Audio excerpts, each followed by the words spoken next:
Hello again and welcome to another Mordy and Glory Warhammer 40k video. In today's video, I want to bring you on a little journey. You see, I've been going down one hell of a rabbit hole recently, and the end result is that I think Cadian command squads might be broken. A bold statement indeed, sir, but I do believe that I can back it up. However, before I go any further, I do want to do a couple of quick shout outs. Firstly, I want to say a big thank you to Nick, who was my opponent in the recent Guard vs Tyranid battle report, because he was the one that put me onto this. And then I also want to do a shout out to fellow content creator Cadian Sergeant Steel, because Nick watched a video that he made, and that's what put him onto this. So if it hadn't been for Cadian Sergeant Steel, neither one of us would have known about these crazy Cadian command squad antic. I'll make sure that there's the link down in the description of this video to that battle report and also to Cadian Sergeant Steel's YouTube and Instagram pages. And I highly recommend that you do check out Cadian Sergeant Steel's content, because he does put out a lot of great stuff and he's a big part of the Guard community. Okay, but with all of that done, now let's get into the video proper. So the big thing about the Cadian command squads is they have an ability called Cadian Stands. Now on the surface this seems fairly innocuous. Cadian Stands, while this unit contains a Cadian officer, you can ignore any or all modifiers to the characteristics of models in this unit and to any roll or test made for models in this unit, excluding modifiers to saving throws. On the surface this just feels like a nice way to get around to hit modifiers. If someone uses smokescreen or lightning fast reflexes, you don't care. Cadian Stands ignores those modifiers.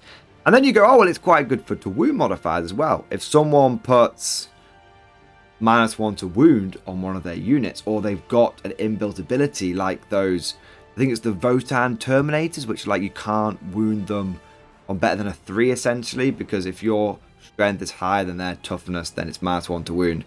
Obviously would affect things like plasma guns and melter guns, and it's still the -1. So you don't win them on 2s, but you win them on 3s, or you don't win them on 3s, you win them on 4s, that kind of thing.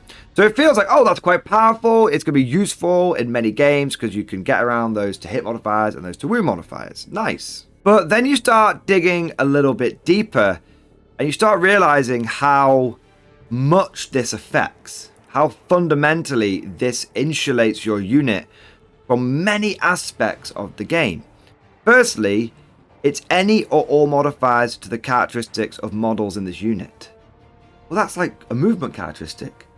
If someone hits you with something that slows you down, like for example, if someone hits you with a Basilisk Earthshaker shell, it's like, oh, that's -2 to your move characteristic. No, it's not. I'm totally fine. No issues whatsoever. And movement wins games, so on its own, that is incredible. And then it's like, oh, well, what about -1 to your toughness from like Death Guard? Nope. Not -1 to my toughness, sorry. I ignore your modifier to my toughness, because I ignore all modifiers to any characteristics of models in this unit. And it's like, and then you've got like leadership as well. Like, oh, I'm gonna make your leadership really bad so that when you do battle shock, you'll fail it and you won't be able to use reinforcements. It's like, no, I don't affect my leadership, thank you. I'm gonna be absolutely fine on my leadership, no problems whatsoever. And on its own, that seems pretty good, but then you start expanding it out and realizing, well, this can affect not just the Cadian command squad, but the 20 blokes that they're leading as well, because you're not just going to have this 5-man unit running around on its own. This unit is a leader, it will join a big blob of Cadians, and suddenly you've got 25 models which are getting this benefit. So it's quite a big force multiplier. But that's not what makes it broken. I think what is the most powerful part of this is how it interacts with objective control and battle shock. You see, when we moved from 9th to 10th edition, the way that objectives were controlled fundamentally changed. In 9th edition, it just came down to the number of models you had on the objective. And then you had an ability called Objective Secured. And that meant that if you have OBSEC on an objective, you controlled it if your opponent didn't have OBSEC. But in 10th edition, that went away. And it comes down to Objective Control, which is not an ability, It's a characteristic on the datasheet. As a result, rules as written, Cadia stands stops any modifiers to your objective control. So if someone has something like rippers, which like halve your objective control when you engage range of them, that doesn't matter. It ignores it. You still have your objective control of 2 on your Cadians whilst they're being led by this command squad. But where this starts getting weird is with Battle Shock. See, how Battle Shock works is you do a 2d6 roll. If the result is greater than or equal to the best leadership characteristic in that unit, the test is passed. Otherwise, the test is failed, and until the start of your next command phase, that unit is battle shocked. While a unit is battle shocked, the objective control characteristic of all of its models is 0. And then you have some things talking about if you fall back, you've got to do desperate escape, and you can't use stratagems on that unit. And it says once you have taken battle shock tests for all of your units that require them, your command phase ends and you progress to your movement phase. And of course, you've got some units which do battle shock out of sequence, like the Screamer Killer can make you take a battle shock test in the Tyranid shooting phase. But none of that really matters. It's that first bullet point which is relevant. While a unit is battle shocked, the objective control characteristic of all of its models is 0. So my big question is here, does Cadia Stands beat battle shock? Sure, you won't be able to use stratagems and desperate escape will still apply, but battle shock turns your OC to 0. But that is a modifier to your characteristic. That's changing it from one number to another. So surely that means that Cadia Stands goes, well, no, that's a modifier, so I don't apply that. So even if I am battle shocked, I'm going to keep my full OC value. Now, I know what you're thinking, because you're probably thinking the same thing that I went through, which is, well, no, it's not a modifier. Battle shock just magically turns it from a 1 or a 2 to a 0, right? It's not like a -1 to hit modifier or a -1 to wound modifier. It's different. Well, I thought the same thing, but then I go to the rules commentary and I go to the bit about modifiers. And that seems, and we'll go through this, don't worry, word by word, but that seems to imply that battle shock is a modifier. So it says modifiers are rules that change a numerical value from one value to another. This can include the result of a dice roll, the characteristics of a model, and more. So what it says here is modifiers are anything that changes one number to another. Doesn't matter how it happens. If it's changing one number to another, it is considered a modifier. That's whole, like, that bit that says and more really basically is a catch-all for saying, look, if your numbers are changing, consider it's being modified, all right? This section details how to apply modifiers in your games in all cases. So step 1, all modifiers are cumulative. Step 2, if a rule instructs you to change or replace one characteristic with a specified value, change the relevant characteristic to the new value before applying any modifiers that apply from other rules, if any, to the new value. So it's saying that the first modifier is you change the characteristic, that's a modifier, and then you apply modifiers from other rules. You must then apply division modifiers, and then multiplication modifiers, and then addition, and then subtraction, and then round any fractions up after applying all modifiers. And it gives some examples which involve leadership. So it says here, like, example 2b, the same intercessor unit from example 2a becomes battle shocked, changing the OC characteristic of its models to 0. This happens before the Chitinous Horror and Astartes Banner modifiers are applied, meaning the final modifier of OC to each intercessor model in that unit is 1, because it goes 2 to 0, then 0 to 2, then 0 divided by 2 equals 0, then 0 plus 1 equals 1. Long story short, what this seems to mean, rules as written, we're not doing rules intended here, we're trying to do this by the letter of the law, that battle shock, by definition, is a modifier because it's changing it from one value to another. And as a result, Cadia Stands allows you to ignore any or all modifiers to your characteristics, which would include battle shock. And the potential impact this could have on a game of 40k is significant, because objective control is used in so many ways to determine both primary and secondary objectives. For example, your opponent might try and blow you off several objectives, damage you on multiple fronts, so that you score less primary. So you roll your battle shock, you fail it, you're getting less primary. Likewise, they might do it to try and ensure that their own primary is higher because they do a lot of damage to you. You start failing battle shock tests because leadership 7, it's not super reliable, and suddenly you're battle shocked in your turn, it comes over to their turn, start their command phase, they start earning those primary points. But with Cadian command squads, it's like, okay, you've done lots of damage to me, I might only have a handful of guardsmen left in this objective. Yep, I failed my battle shock. No, it's still mine. What do you mean it's still yours?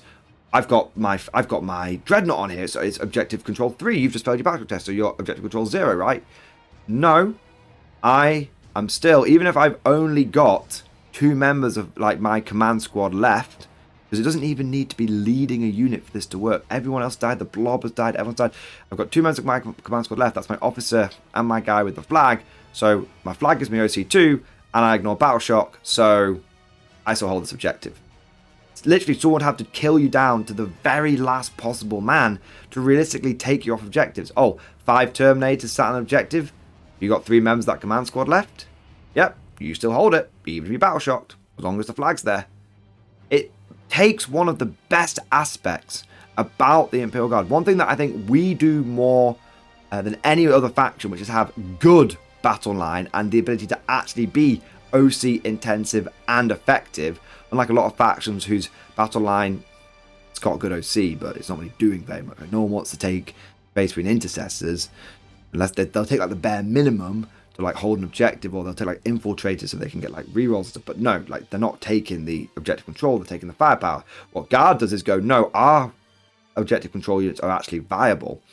So it means that it really screws with your opponent's plans. We're like, look, I'm going to go pure firepower on the assumption that if I just blow you off these objectives, so you've only got scraplets of units running around, my then OC unintensive units, my OC1 Terminators and stuff, can just waddle on and I'll still get to control it. It's like, well, no, that just doesn't work. You literally have to kill me down to the very last model before you have a realistic chance of taking that objective off this squad. But this is also going to impact secondary objectives as well, because a lot of them involve controlling an objective.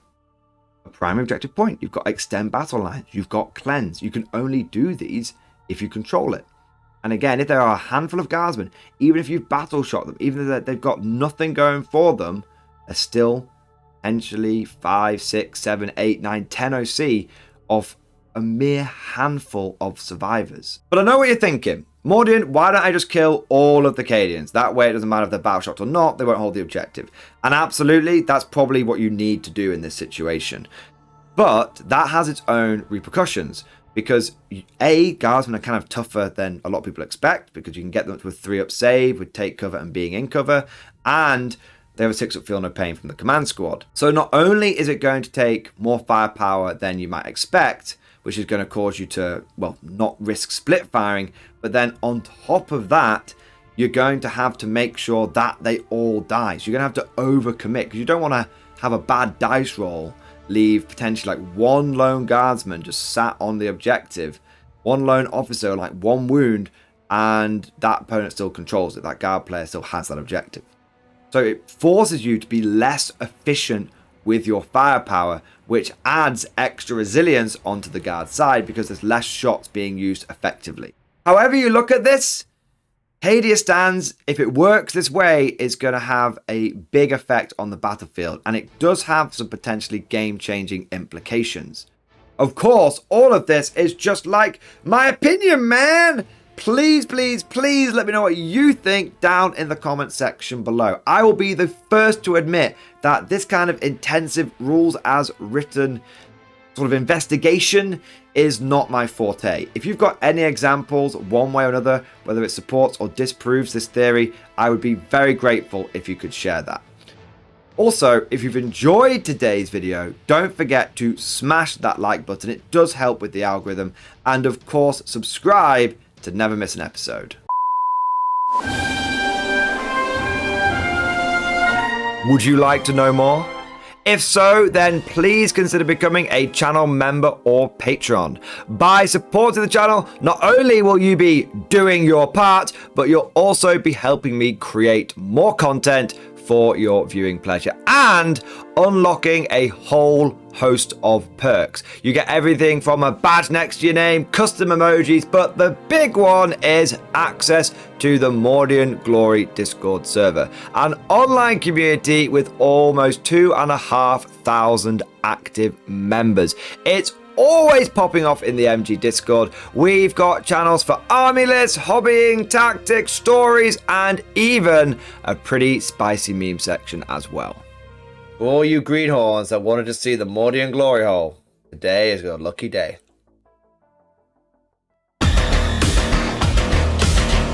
And joking aside, I do want to say a massive thank you to all of the current channel members and patrons. You guys are amazing. Truly the lifeblood of the channel. I could not do Mordian Glory full-time without the incredible and generous support of my members. So thank you guys so much. And last but certainly not least, I want to say a personal thank you to all of my top tier Patreons.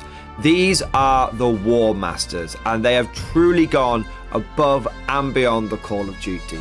So a big shout out to Bon Vert, Mad Larkin, Marcus Roberts, Mark Panconi, RJ Scorpion, Swordfish Trombone, John Stubbs, Nick Walsh, Diesel Fox, and August Varney. Thank you guys so much. Your incredible generosity is a massive part of how I'm able to do Mordian Glory full time, and it is a big driving force behind the channel. But I hope you all enjoyed today's video. Thank you for watching, and of course, as always, I'll see you guys next time.